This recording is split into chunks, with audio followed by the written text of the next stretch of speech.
Hey guys, hello, welcome. It has been a long time.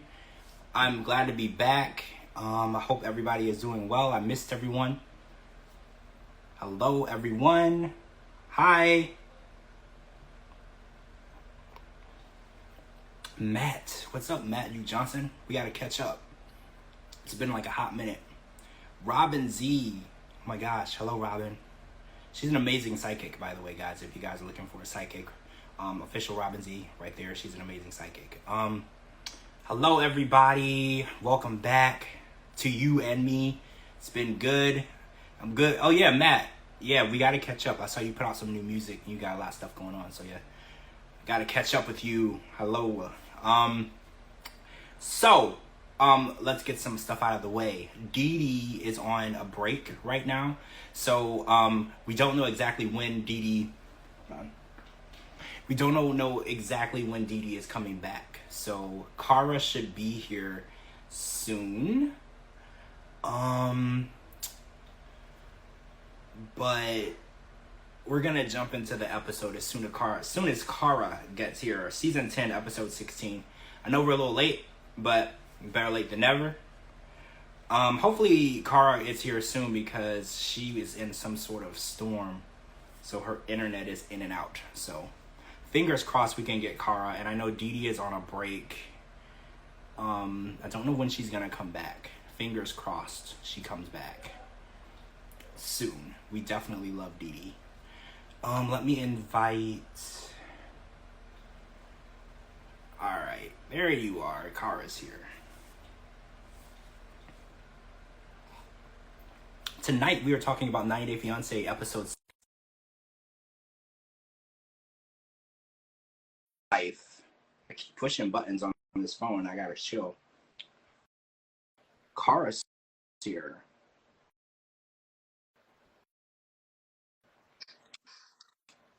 Hi. Hi. How are you? I'm good. How are you? Good. Long time no see. It's been a minute, right? It's been forever. Yeah. I'm glad to be back. No, Heather, we're not talking about the Grammys tonight. A lot of people are watching that tonight. We're not talking about that tonight. We're talking about 90 Day Fiance. But we should talk about the Grammys at some point because there's some crazy stuff going on with that. Guys, again, Dee Dee is on a break. Soon as I find out more, like when she's coming back and everything, we are going to welcome her back. Yeah, tonight there wasn't a lot of tweeting. I live tweeted the show. Most people were watching the Grammys. So I'm assuming a lot of people are going to DVR 90 Day Fiance. But we're still going to talk about it. We're still going to talk about it because I watched it. Hey, TJ. Hey, Pineapple. So let's jump in because there was a lot to talk about. So I want to talk about strippers because I know we've talked about the stripper subject a lot on this, but we saw a retaliation from Clayton towards Annalie about the stripper. Like, he was like, I don't ever want you to do something like this again. It was very controlling. And I don't know, I have my own outlook on Bachelor and Bachelorette parties. I feel like it's important that strippers are a part of it because I look at it as your last night of freedom, right? And I feel like it's important. Yeah, like I feel like it's very important that you get it out of your system before you walk down the aisle. And let's be realistic here. Annalie didn't do anything inappropriate at that bachelor party. She had fun. That's not inappropriate. She had a good time. And I think that Clayton should have used that time to do the same thing. Instead of playing video games and hanging out with Cameron, he should have did the same thing. And it left him looking really insecure and unsure of himself. And I don't know, in my opinion, if I was going to get married, I would want my future wife to have a stripper because I'm not putting a sock over my jump and dancing on a bus for my wife. Let's leave this to the professionals, right? Like, I would love for that to happen for her, but I don't want to be the one to do it because I don't have that talent, right? Like, I don't have the rhythm and talent, and I don't go to the gym enough. So I want her to experience that, but not from me because I want her to still want to marry me, right? Like, I want her to still want to marry me. So I feel like the way that he was controlling her and she's saying that she wants to leave, I agree with her. I feel like if this guy can dictate what you can and can't do, and he can control you, and he can tell you, you know, if something makes me insecure, I don't want to be with you, I feel like you shouldn't be with that person. And I felt the level of insecurity that he showed on this episode, it was like a Rob level of insecurity, right? Like it was really high. Colt, Rob, like it was up there. Big Ed, it was a really big level of insecurity. And I feel like insecurities are deal breakers, you know, for me. Like if you're gonna be really insecure, I don't want to deal with you. And it's just like I watched that and I was like, I kind of wish she does pack her stuff and leave. I know she won't.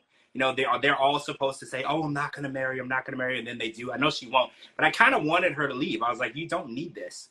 You know, you don't even, first of all, you don't even really like him. Right? Yeah. Like you don't even really like him. Second of all, he's kind of controlling and he has his mom in his closet. It's like you dealt with all this. You got here, you get here, you spend 89 days with this guy. And then the night before you're going to pack up and leave, I was like, you kind of deserve the green card just for dealing with the guinea pigs and the mom in the closet. Yeah. Right? 100%. I was never a fan, but now I'm really not a fan. This guy, he showed his whole ass this night. Well, it's funny because he always played the teddy bear role, like the sweet guy who just really liked her and he wanted her to be intimate and everything. And I'm just like, you really showed, you know, that you're kind of controlling and you're kind of a douchebag. Yeah. And I didn't see that in him at first. You know, at first I thought that she was going to be wearing the pants and she was going to walk all over him and he was going to get taken advantage of. Hey, Riley. But Hi, I Riley. definitely see he is a wolf in sheep's clothing. Like he's definitely a controlling douchebag. And I hate to see women enter into those type of relationships because we have to remember she has no family here. She has no friends here. She has nobody to support her. The only person in the house with her is his mom, and she's always going to take his side. Right. So she's always going to lose every argument. So I worry about her. Who's going to be standing up for her? You know, so I'm like, if she doesn't have anybody to stand up for her and to make sure that she's not being taken advantage of, because it's funny because in the beginning, I thought that Clayton was the one being taken advantage of.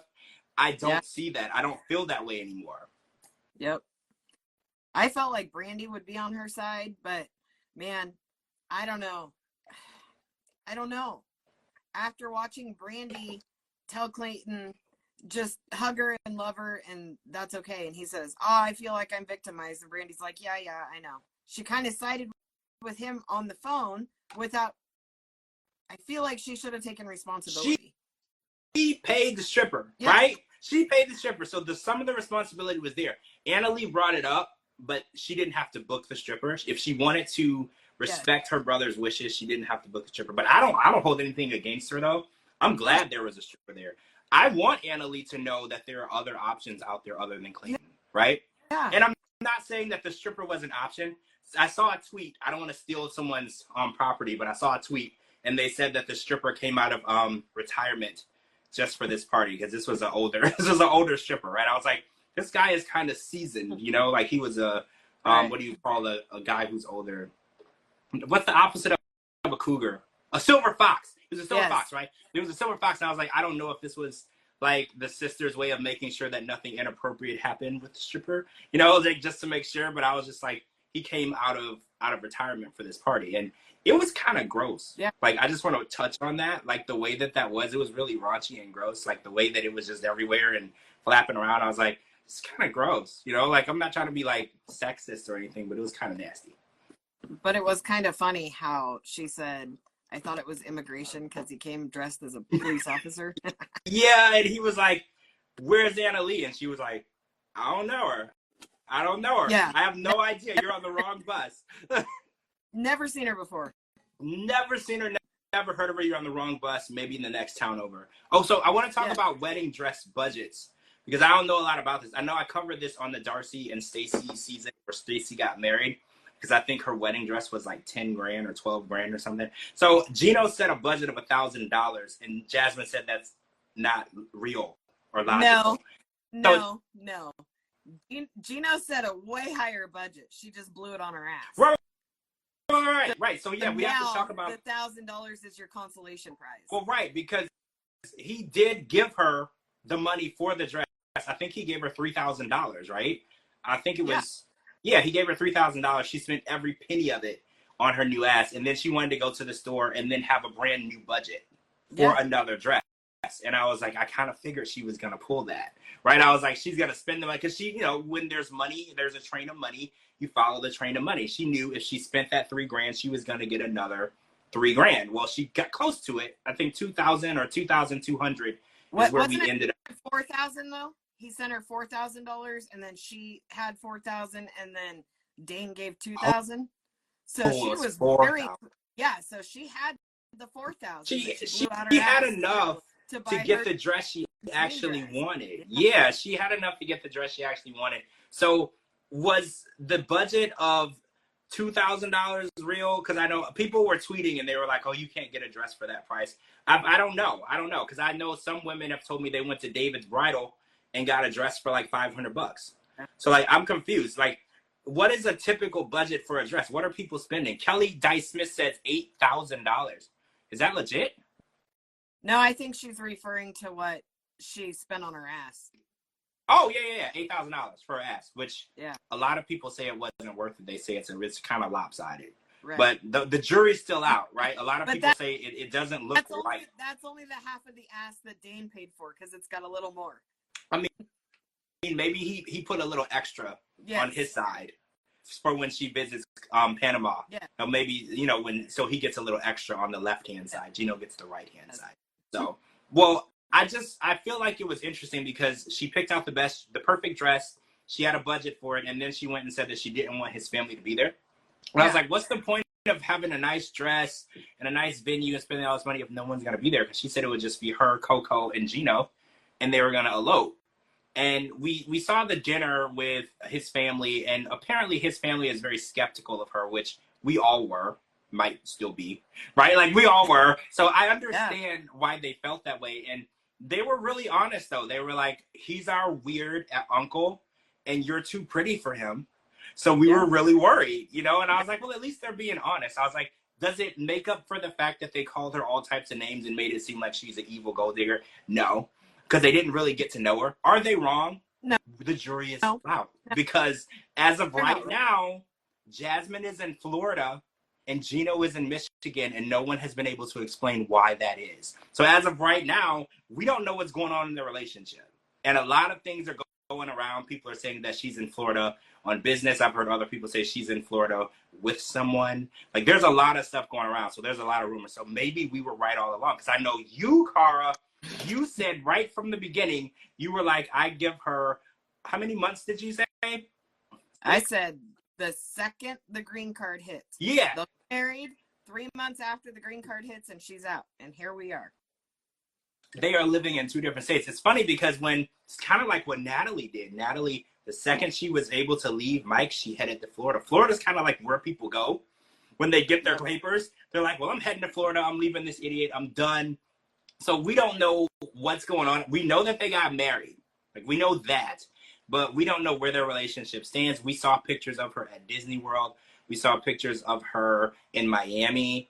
We've seen her doing a lot of things in Florida. Gino is not there. Like, we've looked, we've checked, we've looked around. Gino is not with her. So everyone is wondering, did she really leave him? Because this is a long extent. When people go on vacation, they typically take their significant other with them. So she's been here for a while. Like, we're talking like 3 weeks now, almost. Right. So that's a long time to just leave your husband who doesn't work. He could easily go with you. Just leave him at home. And, oh, hey, Donna, we missed you too, Donna. Right? I missed you too. Thank you. We missed you. Hi, Tyree. So, Tyree. Hey, Tyree. So, hold on. Let me grab my notes. Okay, so I want to talk about Sophie and Rob a little bit because, so there's this thing called subtext. So people go online and they post things about people indirectly. Now, I know we've all experienced this in some way. We all have somebody in our lives who are not able to confront us. So they go online right after we get into an argument with them, and then they start posting memes or subtext about us. And this is how they really feel. And Rob posted some pretty nasty shit about Sophie. He was like, oh, she buys you one meal, and now she thinks she's taking care of you. And, he said some pretty hurtful, nasty stuff about her.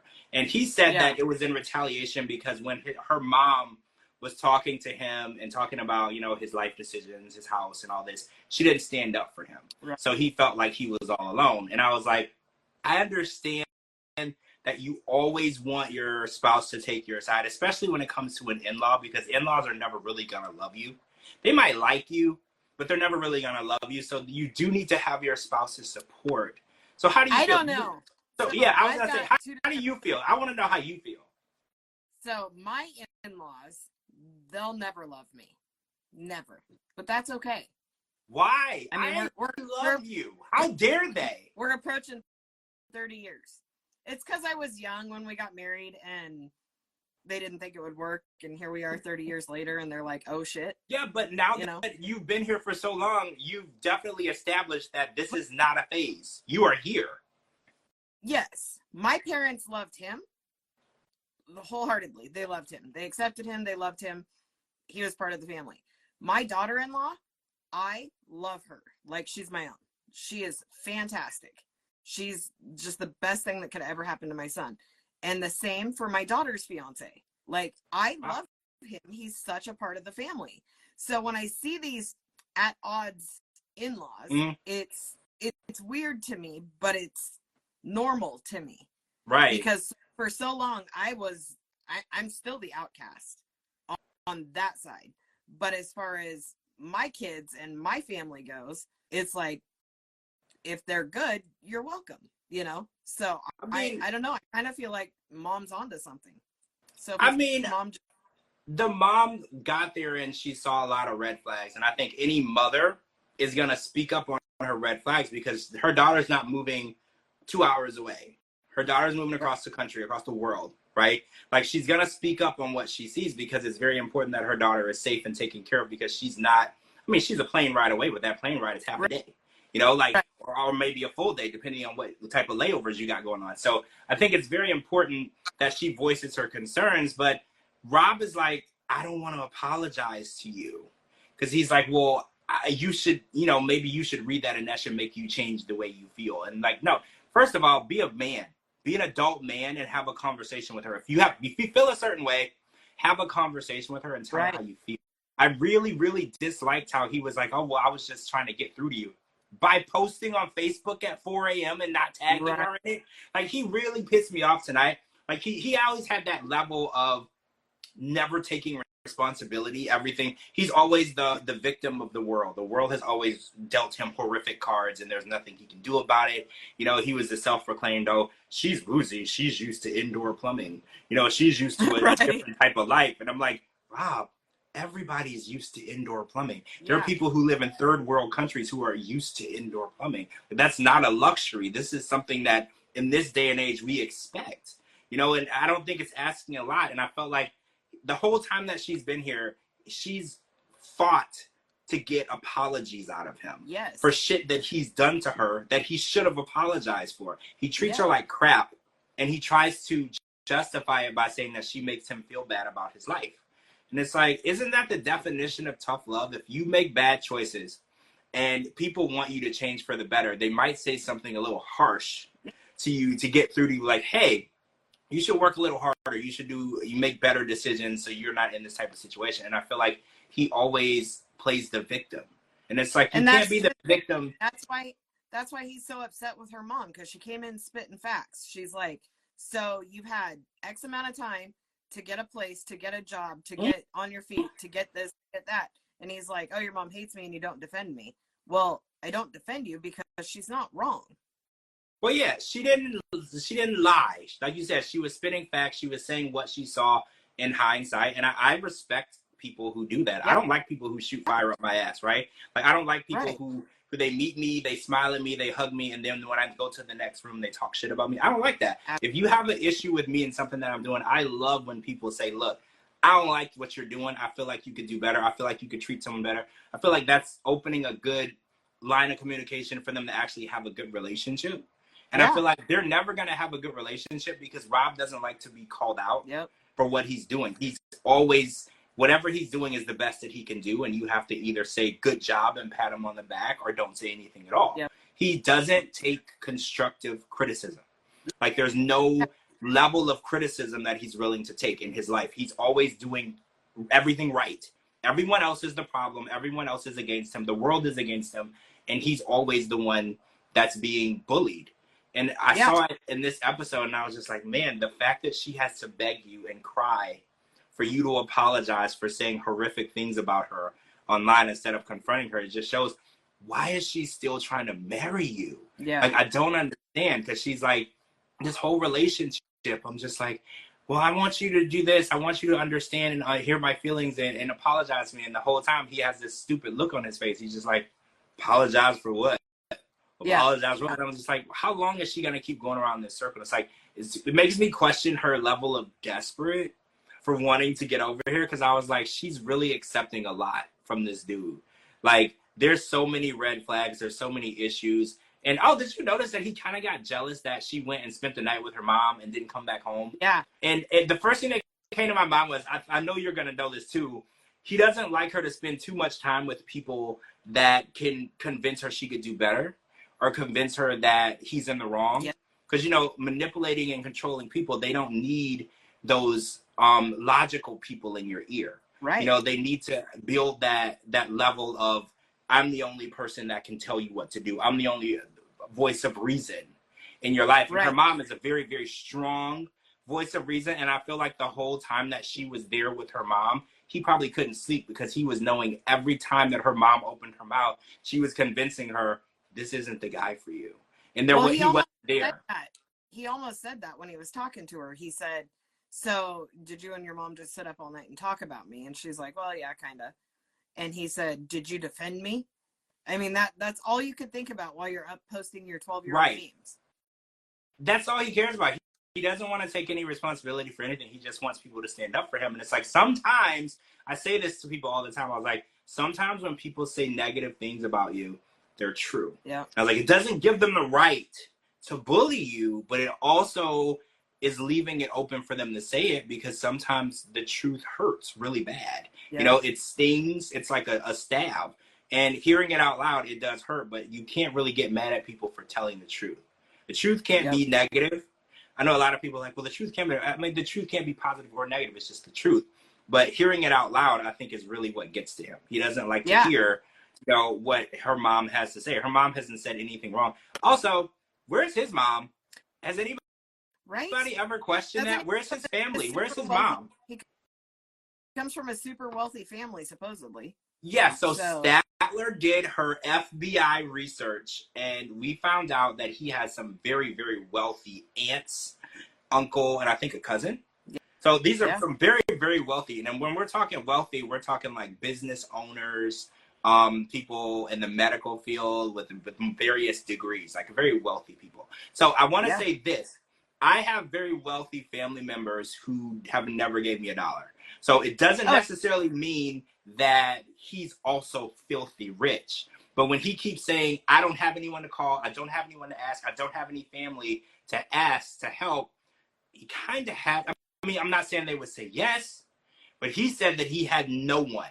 He said he's done it all on his own. There wasn't an option, because he kept making her feel bad. Like, well, you have the option of asking your family for help. I don't have that option. Sounds like the option is there. I mean, it is hard to ask for help. Don't get me wrong. It's not something that we ever like to do. Well, I don't want to say that. Right. Some people like to ask. I don't. Like, for me, I would rather do anything but ask for help.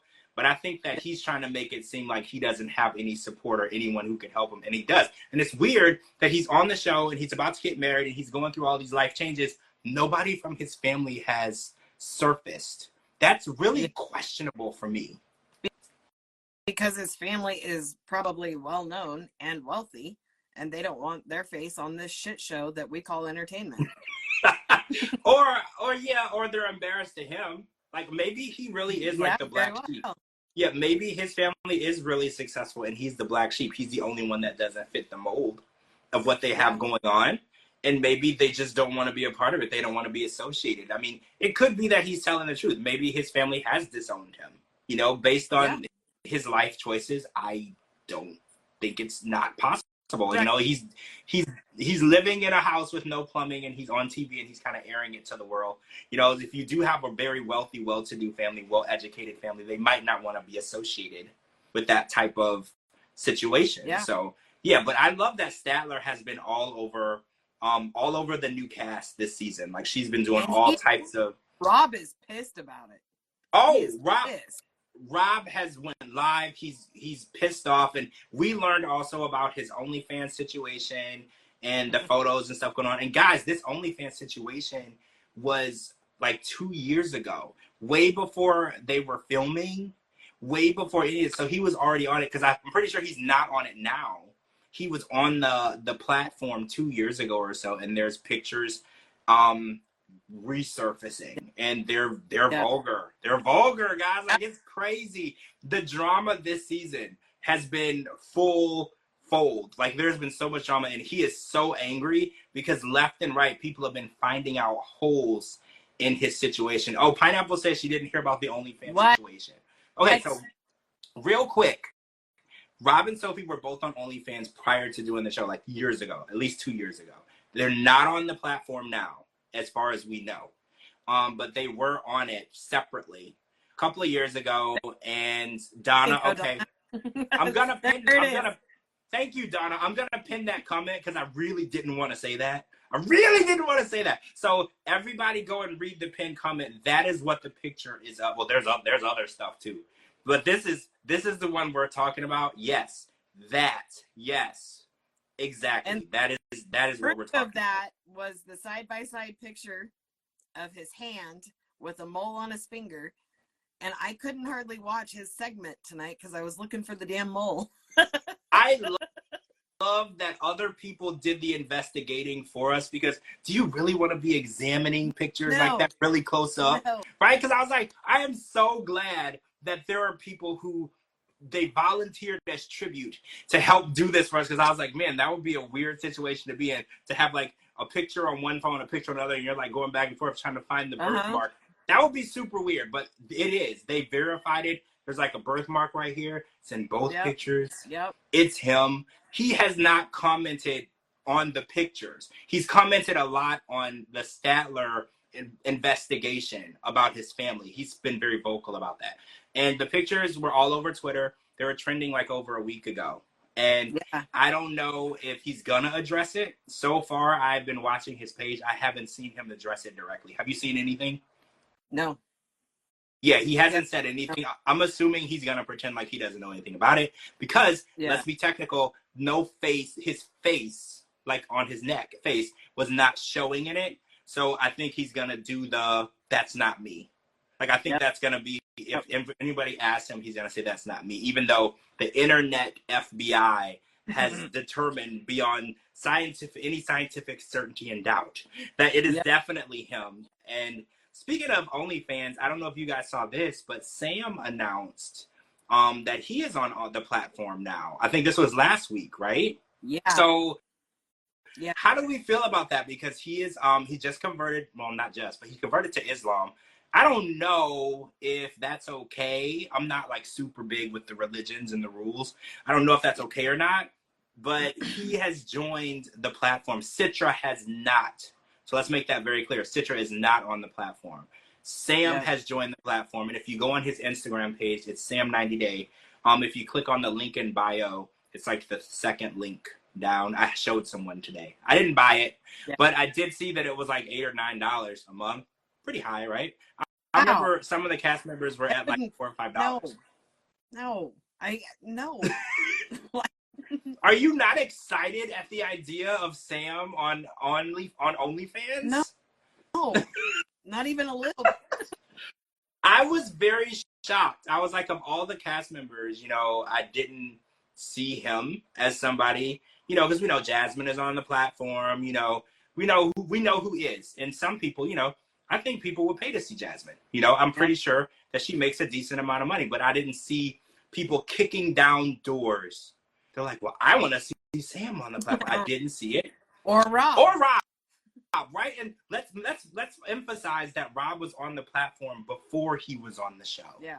This was prior to any television exposure. Wait, Denise Richards charges $7. Pineapple, get out of here. Are you serious? No way. Get out of here. Denise Richards, get out. That's $1 cheaper than Sam, by the way. Get out of here. That's great. Like that's amazing and crazy. And but I feel like people will pay it just to see if it's really him, but not stay on there. Well, yeah, I think that people, I remember back when, oh gosh, this is a while back, when Amira and everybody was on that season, a lot of people were joining, and there were people who would pay for it just to see what they were doing, and then they would post it to Reddit. Yes. So they were like, so people could see what was going on. Yeah. I don't think that people they pay it just so they can screenshot it and try to blast them and post it on Reddit. Exactly. And I think that's what's crazy to me. They have to realize, hey, Dana, they have to realize that this is not a private platform. Like when you go and you put it on there and you charge people for the photos, yeah, they're going to pay you, and then they're going to screenshot it and send it to everybody they know. And then they're going to post it on Reddit, and now everybody saw it, and then you didn't make any money from that. See, and personally, I think OnlyFans and all of those platforms should have, you know how like your bank has a feature? If you go on and try to screenshot your account or something, it'll say, cannot screenshot for security purposes. I think that should be you're right. You're right. It does do that. And you know what else happened? I was on Zoom, and I didn't want to pay for Zoom because I was using it for my pre-recorded podcast back in the day. And I was trying to get around it, and I tried to screen record the Zoom screen so I could record it so I didn't have to pay the $500 to use recording on Zoom. It disabled my screen record. I wasn't allowed because I didn't purchase.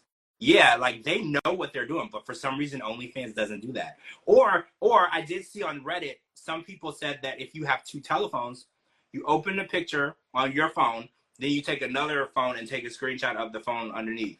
So there's so many different ways that people are doing it. Exactly. So no matter what the precaution is that I told you that's my setup. Last night I told you. I sent Cara a picture of like a FBI setup for investigations or whatever, and she was like, this is exactly how my house is set up. It's like a laptop, there's like a phone here, a phone here. There's like two laptops, an iPad, 2 phones. Exactly like that. Okay. So, wait. So Sam and Citra did their first ceremony today, and is it me or was Sam really not prepared to switch over to Islam? I felt like he didn't do any homework. Like he was really confused. He was just trying to hurry and get through it so he could get laid. That was what I tweeted.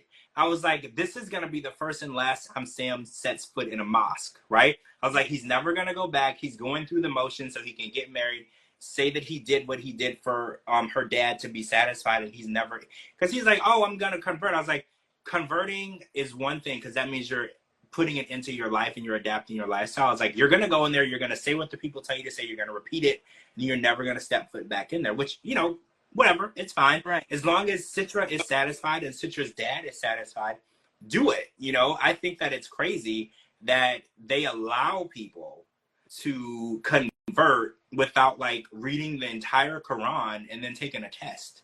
Right? Yeah. Like I feel like it should be like a driving test. You should take a written test, right? Like you should make sure you know what you're getting into, because Lord knows it's a lot. This is not just a simple being a Baptist. You know, this is a very intense religion. And if he's going to be held accountable, you know, by Citra and her family, he should know what the hell he's getting into. And his dad, who's an atheist, clearly has no idea what he's getting into, you know. And I was really happy to see his dad did show up for the ceremony because his mom didn't show up. You know, having an atheist show up at a religious ceremony is asking a lot, right? So I felt like the dad was really a stand-up guy for being a part of that, because, you know, I told y'all, I don't go and support things or unions that I don't believe in. So I wouldn't have went to that because I don't believe you should have to convert to Islam to get married. I wouldn't have went. So I love that his dad put his differences aside, especially being an atheist. It's like, I'm just going to go and support my son. That showed a lot. Especially when his mom wouldn't do the same. Well, yeah, the mom, she claimed that she was going to go to the second ceremony, just not the first, which, I mean, it's your child, right? You gave birth to this person. I get that you don't agree with what they're doing, but you can show up, but not agree. And I think a lot of people are really confused with supporting people. Supporting someone is like, okay, I had a friend who told me about a story about I had an abortion, and their friend drove them there and was there for them and drove them back. The friend, pro-life, okay? But they put their differences aside because she needed someone to drive her across state lines to have it done. That was her best friend. She was there to support her. She wasn't there to say that what she was doing was right in her eyes, but she was like, you're my best friend, and I'm going to do what it takes to make sure that I'm supporting you. People have to separate their personal beliefs and supporting people, because they're two different things. Yep. You know, like you have to realize that when you love someone, especially your children, you're going to support them and help them even when you think they're doing something stupid. You know, like lots of children do stupid things, but you have to realize what if this is the only time he gets married, right? What if this is it? He found the right girl. Don't think so. But what if he found the right girl and that's it? Like then you weren't there. You missed this major event in your child's life just because you didn't think it was the right thing to do. Yep. Yeah, I agree completely.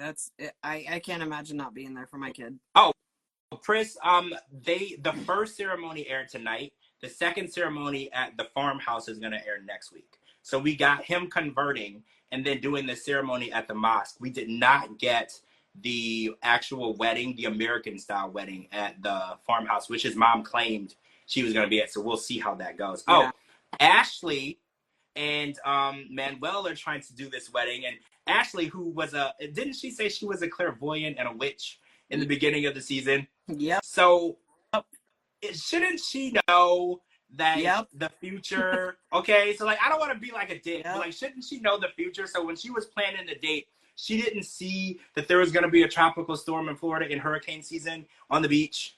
Like first of all, every single day is a chance for severe weather in Florida, and then the closer you get to the coast, the worse, right? Like today, for instance, I'm not even that close to the coast. There was a horrific windstorm. There was like trees flying everywhere. There was like debris everywhere. Then 2 hours later, it was perfectly sunny, like nothing happened. Like literally every day in Florida is a chance for severe weather. She didn't think about it, didn't put it into consideration. And on top of it, she waited until the 90th day to plan the wedding. Because I was like, everybody knows you get married on the 85th day just in case some shit goes down, just in case you get COVID, just in case the justice of the peace is closed down or for a holiday. You don't wait until the damn 90th day. Like Ashley irritates me by, I don't know, so much. A million. Yeah, me too. She said, I'm not a Floridian. How was I supposed to know about this weather? 'Cause you're a damn witch.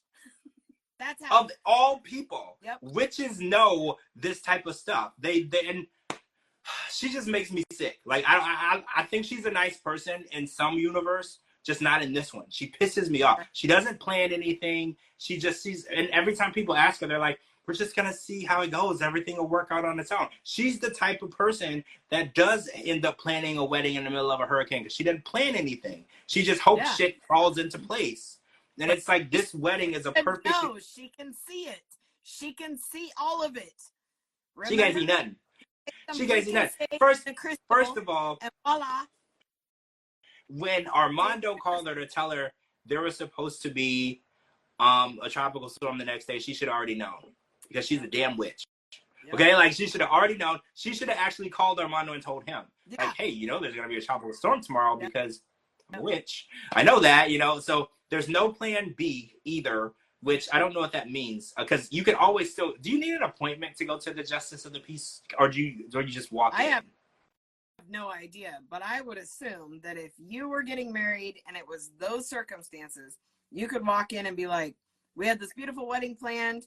We've been planning it for however long, and now here it is, hurricane. We have to get married today. Can you help us?" Seems I mean, I know that the paper has to be signed and turned in that day. That's how it works, right? Yep. It's the marriage license. So she could have any officiant do it. They just have to turn the paper in signed, and then it has to be stamped on the 90th day. And I don't even know, like, is it really true that like on the 91st day that you're like getting deported? There's like no waiting. Like what Pineapple said. She got married in Florida, and they had a 3-day waiting period after the license was requested. Oh, so yes, she's screwed. Because if she planned the wedding unless she filed the license ahead of time, but that would require planning, which I don't think she's aware of or knows how to do. She didn't. So I don't know. This whole situation is just ridiculous. But she's a ridiculous human being, right? Like, I'm so tired of Yep. her. Like, I want her off my screen. She's so annoying. Like, she doesn't plan anything. She doesn't listen to anything. Her family is all there. They're all looking at each other crazy because they know this shit isn't going to work out. She's just a mess. Everything about her is a mess. And she's like, I'm a rare breed. And I'm like, you are. You're a rare Black Ashley, right? Yeah. You're a rare Black Ashley. You are really out there. Very rare. And I'm so done with 900 Day Fiance with her. Oh my God. Did I mention we're on episode 16 and it's next week isn't the finale? So are we going to hit 20? With our luck? Yeah. Early on, it would be like a 12 to 14 episode season. What happened to that? Because next week's not the finale. So they're gone. Yeah. And good people are gone. I'm trying to understand when we got to like a 4.5 month season. This is like crazy. I don't know, but next week, Nikki is finally leaving Moldova. Yes. Why the hell was she on this season? Right. Her story is before the 90 days, which I don't know why she's on this season of 90 Day Fiance. No. I'm confused. Yep. Or I can't put my finger on it because I was like, this is clearly a before the 90 days story. That's when you go over there, you propose to the person, come back, file for the K1. She claims that the K1 is already filed for, but do we know that? Because she said that she doesn't even...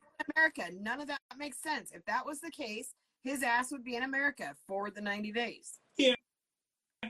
He ain't trying to come here, though, because... This season has irritated the piss out of me with this stuff. With this Black Ashley bullshit and what's her nuts in Moldova. I can't. I just can't. Well, they weren't even on this episode. That's how I know that next week can't be the finale. Because we haven't seen Black Ashley get married. We don't know what the hell is going on with Nikki and Justin Igor.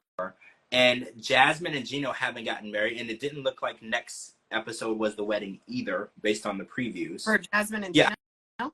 Did you see a wedding? I didn't see the wedding. Yeah. Oh, so it is next week. Okay, but they didn't say it was the finale, so I'm not sure. And I know that we have a 2-part tell-all.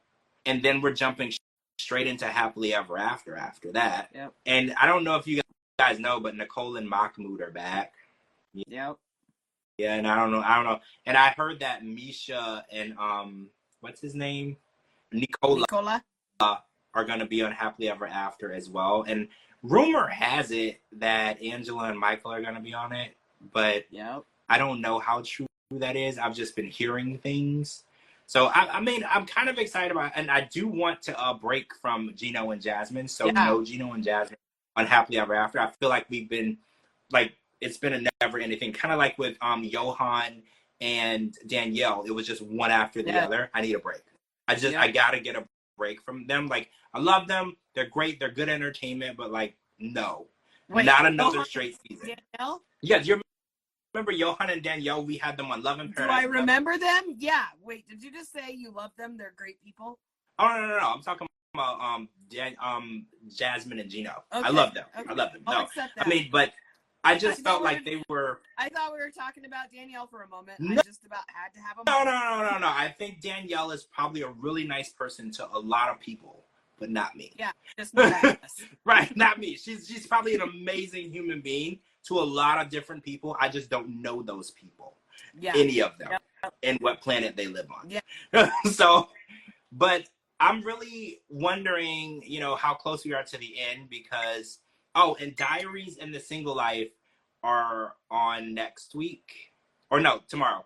Diaries and the Single Life. And we have a lot because I missed a lot of Single Life, so we'll probably be on a little longer tomorrow because I want to cover the Jamal and Tim argument, and I want to get into it because I want to talk about this podcast that Veronica did last week where she was talking about Jamal and things got really ugly, and there was some comments made about Kimberly and her parenting. We really got to get into a lot of stuff. I feel like we missed it, but we can't move on. We still need to cover it. So tomorrow we're going to be back for that. And guys, I'm going to reach out to Dee Dee. I don't know how long she's going to be on break. She told me that she needed a break. I'm hoping not too long. We miss her. But we know that things happen. Life happens. I was sick for a while, so I get it. I totally understand, that she needs some time. But I missed you guys.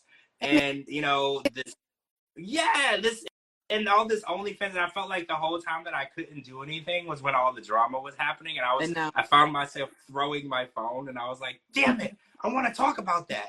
Every time I opened my phone, I saw some more drama that I wanted to talk about, and I was like, I need my voice back. Like, this is crazy. I want to talk about that.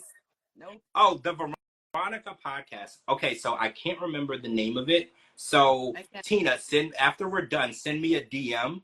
And somebody sent it to me. So I'm gonna send you the link to where you can listen to it. It's like a 37-minute podcast that she did last week. It's with a girl. It's like a lady, and it was pretty crazy. It was very, very judgmental and mean. You know, in lots of different levels. I only caught parts of it because I'm not gonna lie, I tend to snap a little when people start talking about Kimberly, and I either have to distance myself or get really involved. Yeah, I'm the same way. You know, that's my bestie. Yep. You know, so when I listened to it, I called her immediately, and I was like, "Oh, yeah, oh, right, like this is crazy." So yeah, we're gonna talk about that. We're gonna talk about that a little bit. So everything that we missed. Yes, Kelly Dye Smith, thank you so much. It was the Pink Lady podcast. So if you want to know what we're gonna be talking about tomorrow, that they posted it there. You can go and listen to it, and then you'll have a better idea of why we're so upset, right? Like why we're so upset, why we're a little bothered. It's a very biased. First of all, it's a very biased podcast. It was very biased. They were very attacking and one-sided. Which is fine. I get it. Everybody has their opinions. You know, you have your favorite people and you have your least favorite people. I try to be a little open-minded. You know, I try to give everybody a fair shot. I don't like to go into anything hating anyone. I like to learn to hate them on my own. You know, like I didn't go into it. I didn't go into it thinking that Black Ashley was annoying. We earned that shit. Right. We earned that shit. We don't just hate people because they want us to. Right. I didn't go into it thinking that Black Ashley was annoying. She just got annoying. Right? Episode 1, I'm like, this bitch, dude. All right, so we're gonna we talked about everything from tonight. So this was episode 16. We're on the OG season 10, 90 Day Fiance. Tomorrow we're gonna talk about the single life. Oh, and probably not Diaries tomorrow because we're gonna be on single life for a while. So if we do catch up on Diaries, we will. So this will probably be Wednesday because I want to talk about Jenny and Sumit and Sumit's parents because they have made up. And also, I want to talk a little bit about David and Annie trying to sell Jenny and Sumit timeshare. That was awful. That was horrible. Yeah. There is so much shit. I was like, guys, I'm pissed off. I need my voice back. There's so much stuff I want to call out right now. So yeah, tomorrow night. So tomorrow we'll be here at 10 because Diaries doesn't go off until 10. I don't want to interfere with anybody's if you're watching it live. So we'll try to come as soon as it ends. That way you don't have to pick and choose. You don't have to pick to come here or pick to finish your show. So, and then the next day, we'll be back and we'll do like a short podcast on the episodes of Diaries because I want to talk about that. Oh, and Laura, from Laura and Aladdin is going to be making her return to Diaries, I believe, next week. And I heard she's dating, so I'm kind of interested in that. I want to see what her type is now. So we're gonna get into that. But yeah, we're definitely gonna talk about that timeshare thing with David and Annie because I was like, I felt like they lured them to Thailand and then tried to sell them a timeshare. I felt like they were used car salesmen. So we're gonna get into that. All right, guys, thank you so much for joining. I'm so glad to be back. I missed all of you. This was very right. I missed you, Cara. This was very hard for me. I missed you. It's not easy to watch stupid things happen on TV and not come here and talk about it with you guys. It was really difficult. I know very few people to share my investigations with. It was horrible. Yeah, I missed you guys. We this is a family. I feel like we're a tight family, and I missed you. I'm so glad to be back. This will be posted on Spotify for anybody who couldn't listen tonight. I know it's getting late. Make sure you're following Cara. She's tagged in this video. Didi will be back soon. Make sure you're following me on all social media platforms. At George Mossey, GeorgeMossey.com. Anywhere you get your podcast, type in The George Mossey Show. Thank you for joining us. Thank you for coming back and waiting for me to get better and get my voice back so I can talk all night. We'll talk to you guys tomorrow night. Everyone have an amazing night. See you tomorrow. Bye. Bye.